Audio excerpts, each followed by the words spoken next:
sahod. Magandang araw po, sa oras po na ito ay pag-uusapan natin ang tungkol sa sahod na natatanggap ng mga manggagawa sa Korea. Ano ang sahod? Ayon sa batas, ang sahod ay anumang halaga o benepisyos na ibibigay ng employer sa manggagawa bilang kapalit ng kanilang trabaho. Ano man ang tawag dito, gaya ng sahod, sweldo at iba pa, kaya anumang natanggap bilang isang kapalit ng ating trabaho ay itinuturing na sahod. Mayroong 4 na alituntunin sa pagbigay ng sahod. Una, dapat ibigay ng regular kahit isang beses kada buwan. Ibinibigay ng buo at walang bawas. Pangalawa. Pangatlo, ibinibigay sa anyo ng pera, hindi kalakal. Pang-apat, direktang ibinibigay sa mismong manggagawa. Kung hindi ito nasusunod, ito ay paglabag sa batas. Pangalawa, minimum wage o pinakamababang sahod. Ang mga migranteng manggagawa kahit anong nasyonalidad ay sakop ng parehong minimum wage ng mga Koreano. Noong 2023, ang minimum wage ay 9,620 kada oras. Kaya kung nagtatrabaho ka ng 8 oras bawat araw, dapat kang tumanggap ng 76,960 kada araw. Ang minimum wage ay ina-update taon-taon ng Minimum Wage Commission. Para sa 2025, 10,031 kada oras, 80,240 kada araw, 2,096,227 kada buwan. Tandaan, ang Labor Standard Act ng Korea ay pantay na ipinapatupad sa lahat ng manggagawa, Koreano man o dayuhan. Pangatlo ay weekly holiday allowance at basic pay. Kung pumapasok ka sa lahat ng araw na pagkasunduang pasukan sa isang linggo, may karapatan kang magpahinga ng isang araw na may bayad. Ito ay tinatawag na weekly paid holiday at natatanggap na bayad ay tinatawag na weekly holiday allowance. Tandaan, ang pagiging late o maagang umuwi ay hindi itinuturing na absent, kaya maaari ka pa ring makatanggap ng weekly allowance.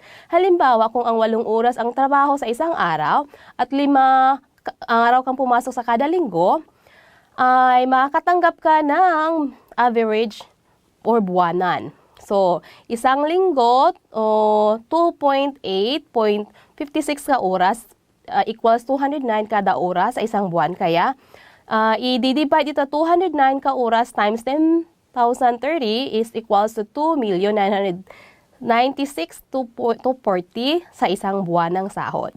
So, kadalasan, ang basic salary ay kasama ang mga weekly holiday allowance. Overtime pay. Kung ang kumpanya ay may 5 o higit pang manggagawa, kailangang magbayad ng karagdagang 50% para sa overtime. Ayon sa batas, ang pagtatrabaho ng lampas o 8 oras kada araw o 40 oras kada linggo ay may karampatang overtime pay. Halimbawa, kung nagtatrabaho ka ng 10 araw sa 10 oras isang araw, is makatanggap ka ng 110,330. Night differential. Kung nagtatrabaho ka mula alas 10 ng gabi hanggang alas 6 ng umaga, makakatanggap ka ng dagdag na 50% sa iyong hourly wage. Halimbawa, kung nagtatrabaho ka mula alas 12 hanggang alas 8, 8 oras na trabaho. 10,031 times 8 hours is equals 80,240,000 won. So, plus 6 na oras night time, 10,030,000 won times 0.5 times 6 hours, makakatanggap ka ng 30,000 won, 30,090,000 won. So, ang kabuuhan is makakatanggap ka ng 110,330,000 won. Holiday pay. Kung pumasok ka sa trabaho sa holiday, or halimbawa linggo, May 1, Labor Day, o official na holiday sa mga kumpanyang may 5 pataas na manggagawa, unang oras ay 8 hours dagdag 50%. Lampas na 8 hours, dagdag 100%. Halimbawa, kung nagtatrabaho ka ng 10 oras sa isang linggo, ang kabuuhan na matatanggap mo ay ang 160,000 won, 480,000 won. Mga paalala, mahalagang itala mo ang iyong overtime hours. Kung may time card, kuhaan ito ng litrato bago isumiti sa employer. Kung walang time card, magtala sa notebook o magpadala ng text sa employer tuwing overtime. Iyan po ang kabuong paliwanag tungkol sa sahod. Maraming salamat po.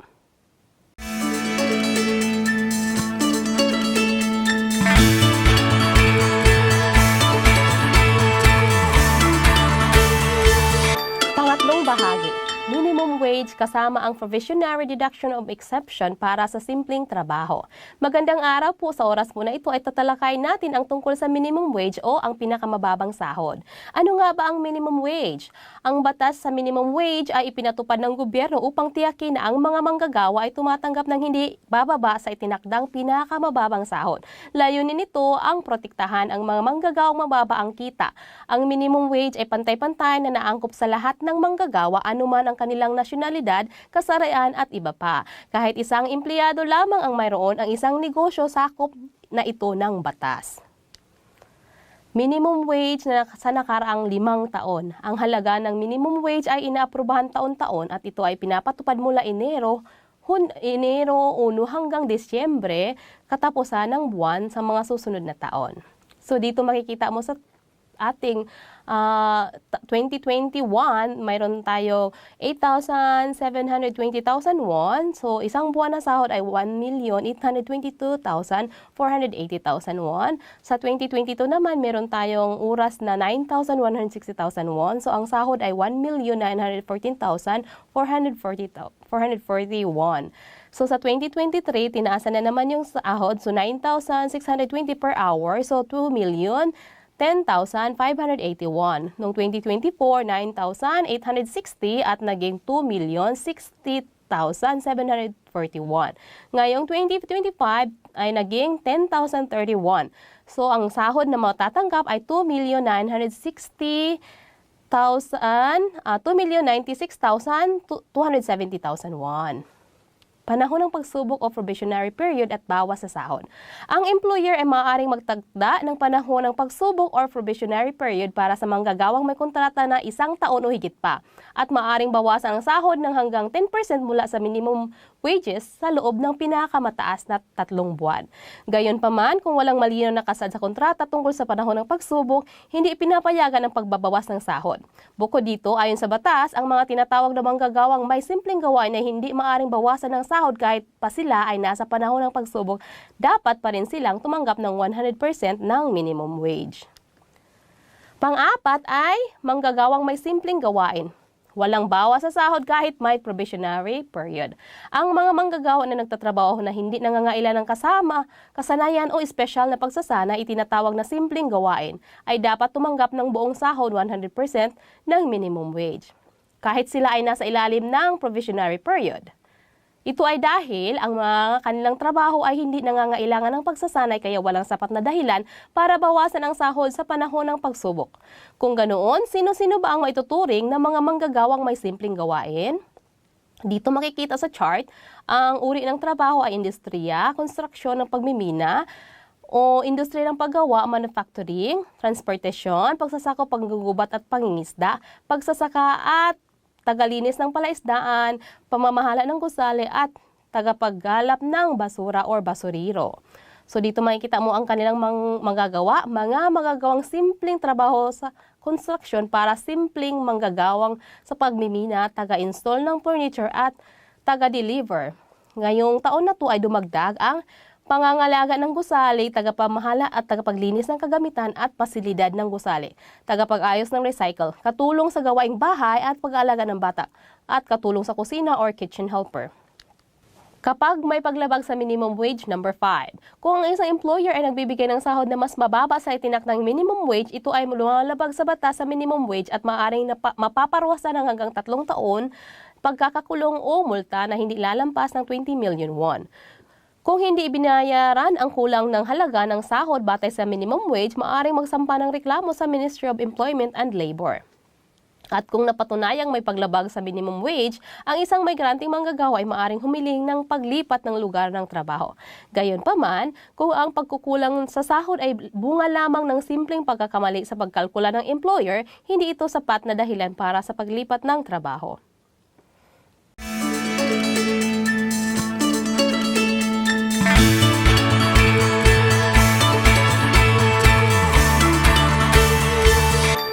Ika-4 na bahagi, separation pay o retirement pay. Magandang araw po, sa oras na ito ay tatalakayin natin ang tungkol sa separation pay o retirement pay. Ano nga ba ang retirement pay? Kahit mga may garanting manggagawa basta't natupad ang ilang kondisyon, ay may karapatan sa retirement pay katulad ng mga Koreano. Ano ang kailangang kondisyon upang makatanggap nito? Nagtatrabaho ng 15 oras o higit pa bawat linggo at nagtatrabaho ng tuloy-tuloy sa loob ng 1 taon o higit pa. Kahit pa nag-iisang manggagawa ka sa isang kumpanya, kung natupad ang dalawang kondisyon na ito sa itaas, may karapatan kang makatanggap. Kahit pang nag-iisang manggagawa ka sa isang kumpanya, kung natupad ang dalawang kondisyon na ito, may karapatan kang makatanggap at kailangan yung tandaan iyon. Paano kinakalkula ang retirement pay?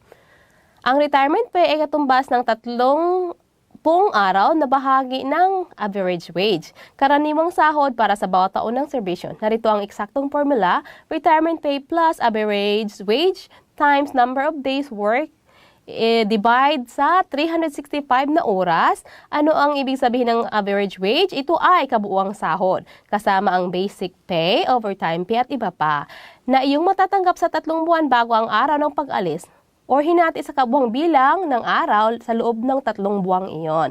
Average pay is equals to total wage in last 3 months. Divide mo sa total days in that 3 months. Kapag kinukunta ang kabuang sahod sa loob ng 3 buwan, hindi ibinabawas ang mga buwis, health insurance, dormitory fee at iba pa. Ang ginagamit ay ang kabuang halaga ng kabuuhang kaltas. Simula noong November 19, 2021, obligado na ang kumpanya na magbigay ng payslip o breakdown ng sahod, kaya mahalagang itabi at ingatan ang mga payslip dahil ito ang magiging batayan sa tamang pagkalkula ng iyong retirement pay sa hinaharap.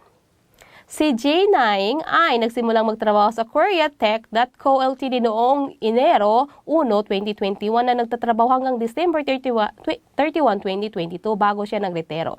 So gamitin ang kanyang huling 3 buwang payslip at ipalagay na siya ay nakatanggap ng bonus o bayad para sa leave katulad ng annual pay.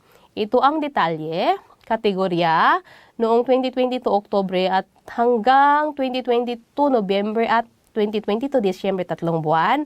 So, nakakakuha siya ng bayad sa 3 buwan na ito. Noong Oktubre is 1,914,440. Noong November 1,914,000, parehas lang hanggang Disyembre. So, ang bayad sa overtime niya is 412,201. Hanggang sa Disyembre, meron siyang 687,001. So, ang kabuuang hito sa Oktubre ay nakakuha siya ng 2,601,440. Noong Nobyembre naman ay meron siyang 2,477,780. Noong Disyembre nakakuha siya ng 3 million. So, ginawang kabuuhan, ang pagkakalkula nito ay ganito. Average wage, kabuuang sahod ng October hanggang December, kabuong araw. At nagkaroon siya ng 2 million, so makikita sa 8,000, 93,000, 860,001 sa 92 araw. So, makakuha siya ng 87,965,087 kada araw. So, ito ang magiging retirement pay niya.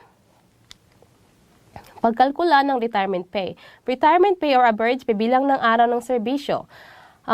Gagawing 365 times 30, makakabuo ka ng 5,277,957, kaya ang matatanggap ng retirement pay ni Naing ay humigit kumulang 5,277,952,001. Sa madaling salita, ang retirement pay ni Naing ay para sa 2 taong serbisyo niya. So, bilang karagdagang impormasyon, maaari ninyong subukang kalkulahin ang inyong retirement pay gamit ang EPS application para sa mock calculation or simulation. Kapag umalis ng Korea, tapos na ba ang lahat ng pagkuha ng retirement pay sa pamamagitan ng Samsung Fire Insurance? Hindi pa.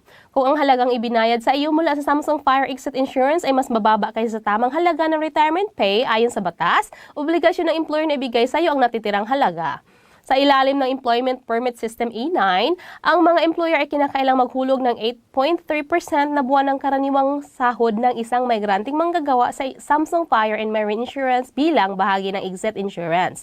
Layunin ng sistemang ito na bahagyang masiguro ang pagbayad ng retirement pay sa mga migranting manggagawa sa oras ng kanilang pag-alis dito sa Korea. Karaniwan, natatanggap ng manggagawa ang insurance na ito sa paliparan bago sila umalis. Ngunit kung ang natanggap na insurance ay mas mababa kaysa sa aktual na retirement pay, dapat mong matanggap batay sa legal na kalkulasyon, ang employer ay dapat bayaran ng diferensya. So dahil may mga employer na hindi alam o hindi kusa nagbibigay ng kulang na halaga, mahalaga na ikaw mismo ang mag-double check kung tama ang natanggap mong kabuuang retirement pay. So upang malaman kung magkano ang inaasahang matatanggap mo exit insurance, maaari kang tumawag sa Samsung Fire Samsung sa 0222618400. Mayroong serbisyo sa multi-language interpretation kaya maaaring tumawag kahit hindi marunong mag-Korean. So maaari ring humiling ng dokumento sa pamamagitan ng fax upang makuha ang official na notice na inaasahang halaga ng insurance. Pang-apat, paghingi ng kulang na halaga ng retirement pay mula sa employer. So sa unang halimbawa, ang retirement pay na dapat tanggapin ni Jane Ing ay 5,277,952 kung sa pag-check niya sa Samsung Fire Insurance lumabas na ang inaasang matanggap niyang exit insurance ay 4 million, may karapatan si Naing na hingin at ang kulang na 1,277,952 mula sa kanyang employer. Kaya't mahalagang kausapin ang employer at hilingin na bayaran ang kulang na halaga bago ka umalis ng Korea. Kung ang employer ay tumanging magbayad o hindi magbibigay ng tamang halaga, makipag-ugnayan sa mga labor counseling service upang humingi ng tulong. Iyan po ang kabuuang paliwanag tungkol sa retirement pay. Maraming salamat po sa inyong panonood.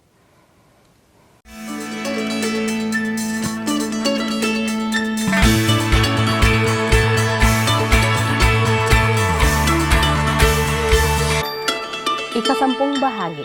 Paano kung hindi ako bayaran ng sahod o retirement pay? Paraan ng pagresolba at sa hindi pagbabayad ng sahod.